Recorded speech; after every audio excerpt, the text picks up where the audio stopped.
Hey, what is up everybody? It is Wick here. Been getting asked a lot to give some examples of how I ship certain items. Finally got some clips put together of some examples here, so we're going to go over those. If you do enjoy these types of videos, let me know in the comments. Make sure to hit the like button, subscribe, and all that. And if you're looking for more information on how to ship in terms of should you use ground advantage, priority mail, FedEx, whatever, I have a video on that also, which I'll link in the description. And I also have a video on what kind of shipping supplies I use, which I'll link in the description as well. Many people have their own ways to ship. I've been shipping since the 90s on eBay. So I've gained enough experience. I don't really have anything that arrives broken. Like, I've shipped over 10,000 items literally, and I don't think I've had more than maybe 5 items arrive broken, right? And it's debatable if they were even my fault. Every time I talk about shipping or give examples like this, there's always people who think it should be done better. That's fine. This is what works for me. If you have any extra tips, feel free to leave them in the comments, but let's jump into it. So I'm shipping these scratch and sniff stickers. I want to put them in a bubble mailer, but I don't want to put them in a bubble mailer like this because they'll just get crushed and more damaged. Now, I sold these for $30, so they do have some value. You get this sticker's already fallen down and stuck to the other one. So what I'm going to do, I do this a lot with things similar. I take 2 pieces of scrap cardboard and I'll put it on top like this. And then I'm going to take the wrap and I'm going to wrap it around to hold it together. I don't like to use tape because something like this has plastic on the end, so the little gap may hit the tape and stick to it and then damage this. I don't know if they plan on using these stickers or it's a collector's item. I'm assuming collectors. So anytime tape can damage something and you can use the stretch wrap here, it's just better. Here's what it looks like taped up, and I'll just drop it in one of these bubble mailers. So here's a Magnavox DVD recorder I'm going to ship. I get asked a lot about how I ship electronics like this. I'm going to start by wrapping it in this medium bubble wrap. I don't use the small bubble wrap, though I used to use it and I never really had any problems. It just takes a lot more bubble wrap and I feel like it doesn't protect it as much. See, I also got my little hologram sticker on there that I took pictures of. I always put one of those on to try to deter people from scamming me. However, if they want to scam you, they're going to try anyway. Hopefully they go to an easier target though when they see that. And I'm just going to go over and wrap this a couple times. A little bit more than a couple. Actually, this cord popped up. I don't want that to happen.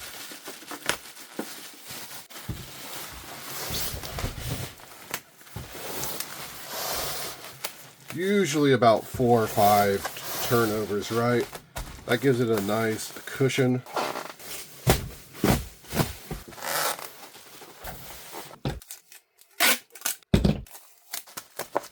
Then I put it in one of these 18 by 14 by 12 boxes. Then I'm going to cut it down. For these combo units and VCRs, there's always enough room on one of the sides to put the remote in there, which I just wrap in bubble wrap, or the cables if I have it. Once I cut the box down, it'll be a perfect fit. It'll be packed in there nice and tight. And I've said this before, but people have asked me, why don't you just get boxes that actually fit these? These boxes are actually cheaper to get larger than buying the actual smaller ones that would be 6 to 8 inches tall and the same size. So I might as well pay less and then have the flexibility to ship larger items if I need to, rather than just buy the more expensive smaller boxes. So it doesn't take much effort to use this, right? We're just gonna take it around there, score the box down, and then more than likely I've been shipping these ground advantage. They've been cheaper. Sometimes if they're going across the country, FedEx is a little bit cheaper. There it is packed down. I also put these handle with care, do not drop stickers, 2 or 3 of them on there just to make some awareness that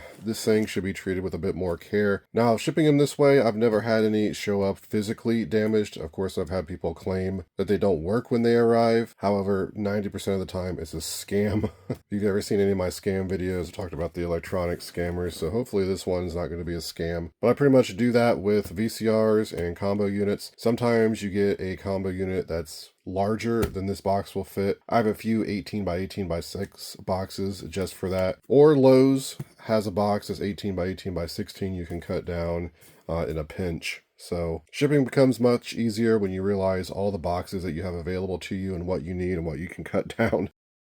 Gonna ship this Lego set I sold for $90. It's already complete. I mean, it's missing 2 pieces, but you know, it's put together is what I mean. I put in the description that if the person buying it wanted me to take apart all the pieces beforehand, I would just send a message. Did not get a message from this person, so just going to ship it full intact like this. Some people like to put them together, right, themselves. Other people, they just want to display them or have them in their collection or whatever, or resell them. But I'm going to put it in this 15 by 12 by 10 box. One of these I get at Walmart. I only pay $1.08 for these. Buy them in bulk, you get them even cheaper, I believe. So it's one of those situations again where I cut down the box to fit it because I don't have a box exactly the size for these Legos, and it's more flexible to have larger boxes that you cut down rather than smaller boxes that you can't fit everything in. I'm also going to wrap some of the larger bubble wrap around this, like 1 sheet, just to kind of protect it from bouncing around. Also going to put some packing paper around there since it's a little uneven of a thing I'm shipping. Try to prevent some crushing going on there. And there it is, packed nice and tightly. So I sold this Stampede Traxxas RC. It's going to be a little tricky to ship because it has this kind of plastic cover on it. And I'm debating how I'm going to do this. I have not ever shipped anything exactly like this, but I think I'm going to leave the plastic cover on, and we're going to put packing paper up underneath it here so it prevents it from, you know, bending all the way in during shipping or something and breaking. It's pretty sturdy plastic.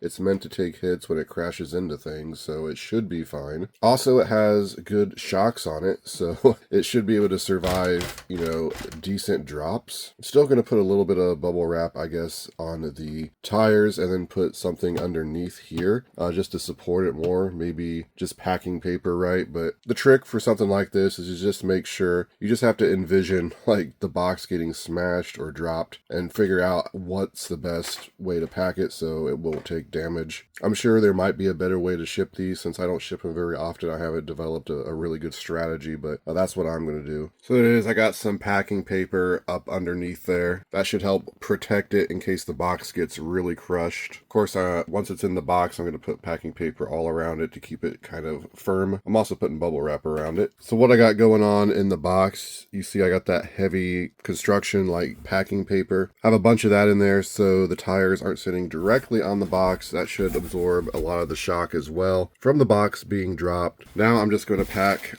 packing paper all around, make it so this thing just does not move during shipping. Of course, I'm going to wrap the remote and stuff in bubble wrap as well. Pack it in there. Should be able to survive some drops and make it there safely. If not, I think the Postal Service is doing a horrible job on this. Or I guess FedEx is what I'm going to be shipping it as. So you never know how somebody's going to treat a package. Also, since this has lithium batteries, you need to put one of the stickers on there. Because anything lithium battery is supposed to be identified as having them, and they ship ground. Also, of course, I'll put the do not drop stickers and stuff on there. And with this item, since I sold it for $170, the insurance only covers up to $100, so it might be worth paying the extra $2 or $3, you know, to cover that other $70. Totally up to the person shipping. Since I only paid $10 for this, if I end up having to do insurance, you know, I'll still get $100 back and be in the profit, right? But if I had more money into it, I would probably buy the extra insurance. Just giving you some examples of how I deal with that. If you're selling enough to do taxes, you know, that's all a tax write-off anyway. So there I got the heavy paper in around the edges here, just putting it in that safety bubble. I'm going to add the rest of it on top here. I just wanted to kind of show you. Got it packed around the edges so it's not moving up against the box. It's not rolling around. It probably would have been better to use packing peanuts. I just don't have enough packing peanuts right now to do that. If you can get enough in there to pack every, you know, inch so it's not moving around would be better. But it's going to take a lot to damage this during shipping. So here are some Maxell micro cassettes. Sold these for $25. There's some I have left over. Got an open pack. Some of the cases are cracked on them. So something like this I would normally put in a box if they were in good condition, but since the cases already have some cracks, I'm probably just going to ship them in a bubble mailer. And I'll put just a piece of bubble wrap around them, some of the big bubble wrap.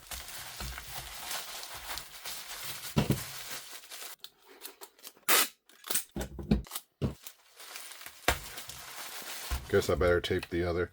I probably don't need to waste the tape on the other side. I don't think they're going to fall out in here because I'll put them kind of packed in there when I close this over.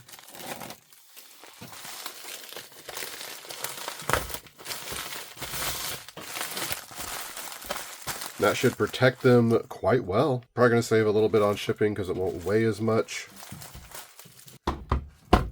Looks like 10.8 ounces. We'll round that up to 11 ounces. Using a box would have probably took it over a pound. Still pretty pricey. Ground Advantage, $5.14 to ship it, but still probably saved a couple bucks by not shipping it in a box. Plus, I would have had to pay for the box. Bubble mailer is like 40 cents. Going to show you how I ship shoes. Got this nice pair of shoes I sold for $60. I typically use these 12 by 10 by 8 boxes that I get at Walmart and then cut them down. So just put the shoe in, wrap the other shoe in some packing paper.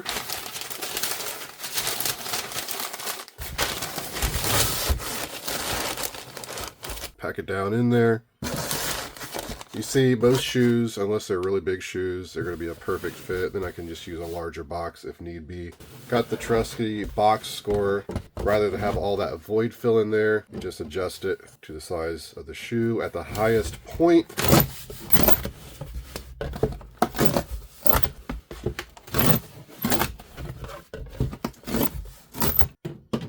Cut the sides of the box where you scored it.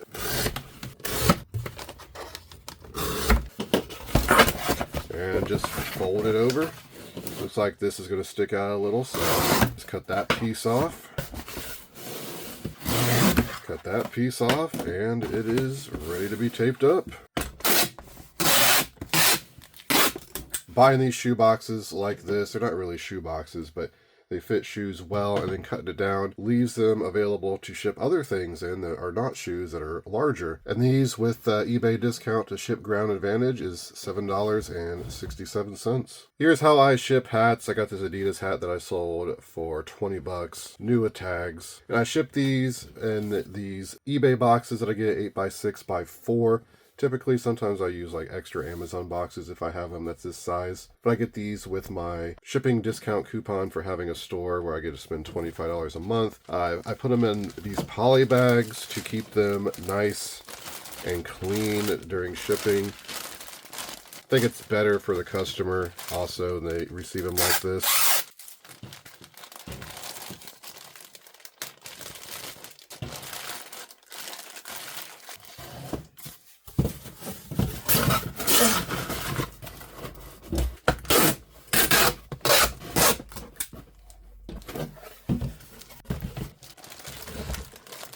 And it just kind of fits right in there. Very snug fit, but they fit almost every kind of hat size. If they do have a big bill, I might use a larger box. I have slightly larger ones. I do not ship hats in poly bags because nobody wants to receive a flat hat. It's almost always going to get flattened. If it's an expensive hat, it could even get damaged. This one should be about 8 ounces, and it looks like it's going to cost $4.44 to ship it. It's not going to be that much cheaper using a poly bag anyway, so certainly worth shipping in a box and not taking a risk of the hat getting damaged or getting negative feedback or something. Here's a little bit of a hack for this box scorer. Since there's a handle there, it only goes down so far. So if you have like only an inch of space, you can't really use this unless you pull up the flaps and then you adjust it all the way up to the top. And then you can get that inch of space just by running it up against the flaps. Sounds pretty obvious, but it did take me a few months after I got this thing to kind of realize that. Because just having an inch of space in here, you'd have to void fill all this with packing paper. It's just going to cost you more money to ship. Still, I have this space here because this is the only size box I could find to fit this model that I sold. But I'll use the stuff I get from Home Depot, that heavy like construction paper. It's more like flooring underlayment or something. It's like $12 for a roll. This stuff right here, I've showed it in other videos. Then I'll pack it in there nice and tight because I don't want this thing to be moving around in there. So I'm shipping this metal clock I sold and got to wrap it up pretty good so it's not damaged. I even got a message from the buyer giving me some suggestions. I guess he's worried it's going to get broken. One of the things, he asked me if I could put bubble wrap on the inside there. So I guess I'm going to stuff bubble wrap in there to prevent the mechanics inside from shifting around or breaking off and doing any damage. I think I'll put some bubble wrap on the inside here and shut this so It protects the hand a little bit, even though it's missing a hand. And then we're going to wrap the corners with bubble wrap. Nice heavy bubble wrap to kind of keep it from getting damaged if it's dropped. Of course, we're going to put thick bubble wrap all over it. Then pack the edges with paper so it does not move around. There's kind of what it's going to look like. I actually don't have a box right now to fit this. I thought I did, so I'm going to have to go get some. It's going to be a 20 by 16 box, and it's going to be a very tight fit, I think.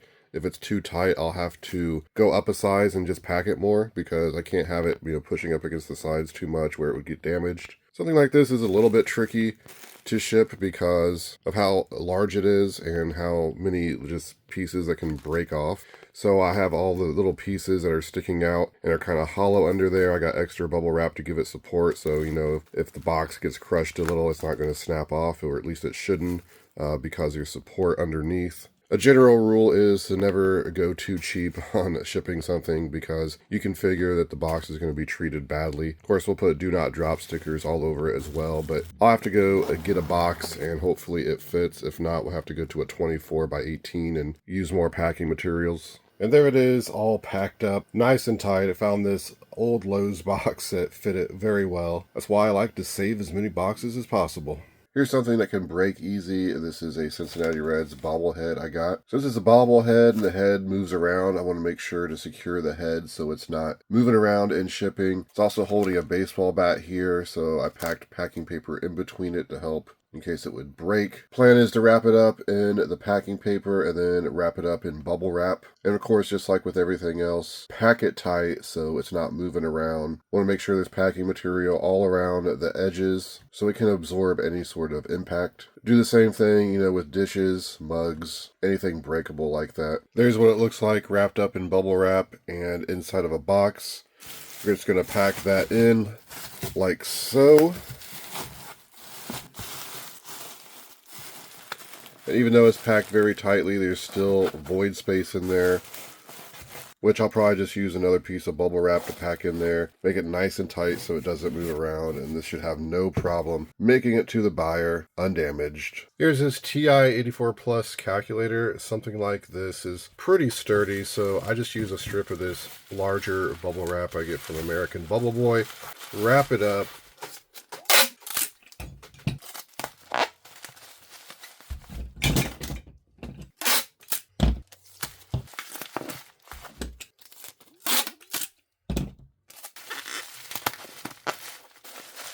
that keeps it in a nice cushioned state, and then I'm just going to ship it in a bubble mailer. And that'll give it even more protection.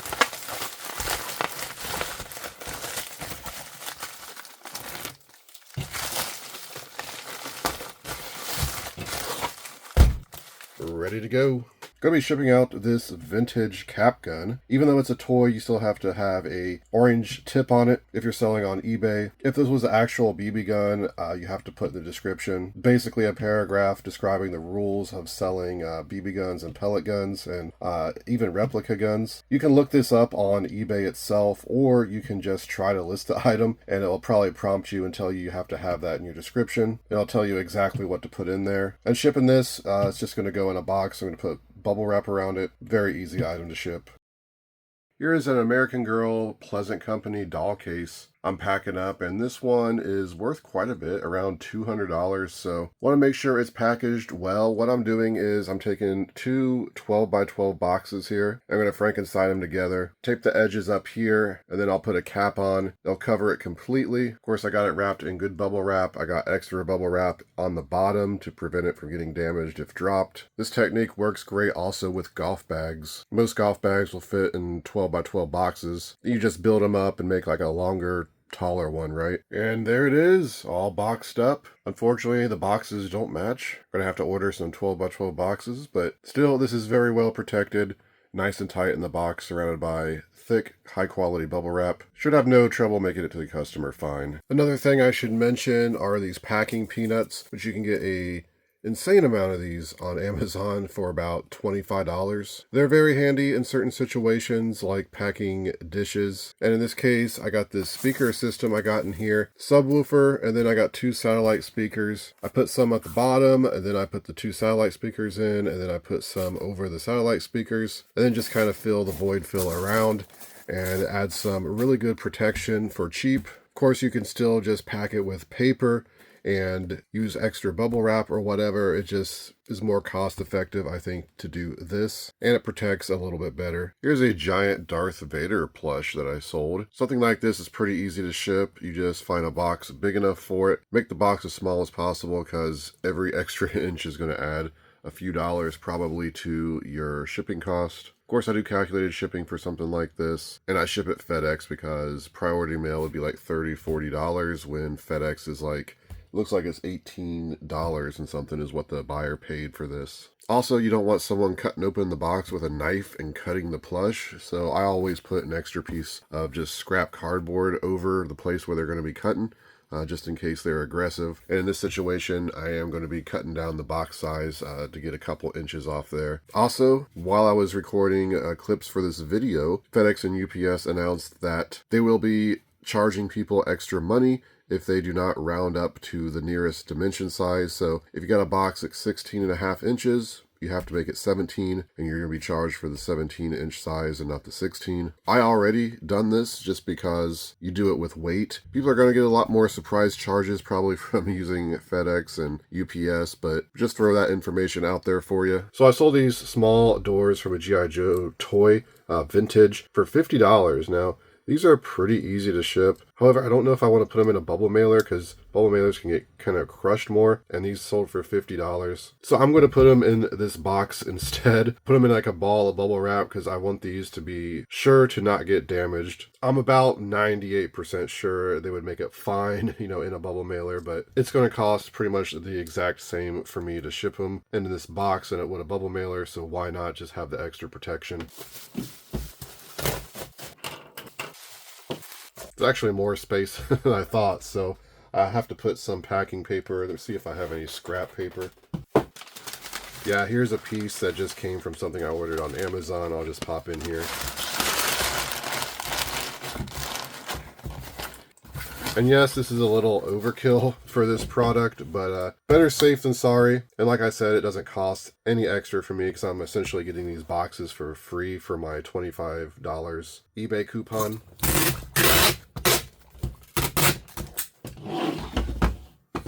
And it's still only 3 ounces, so being 3 ounces, it's in the same threshold as it would cost to ship in a bubble mailer. And I'm pretty sure I done free shipping on this item. Usually do on smaller items, yeah. Looks like it's going to cost $4.14. Here's basically how I ship boots. I use one of these 15 by 12 by 10 boxes. They fit in there nicely. I always put the paper around one of the shoes so they don't rub up against each other and scuff. Then I use the box resizer. We'll go around the sides, score the box down so it's a nice fit. There it is. There's some examples for you. Again, if you enjoy this type of video, hit that like button for me. Make sure you're subscribed. You can find me on Twitter, Instagram, and TikTok, flipping_junk. And this has been Wick. Until next time.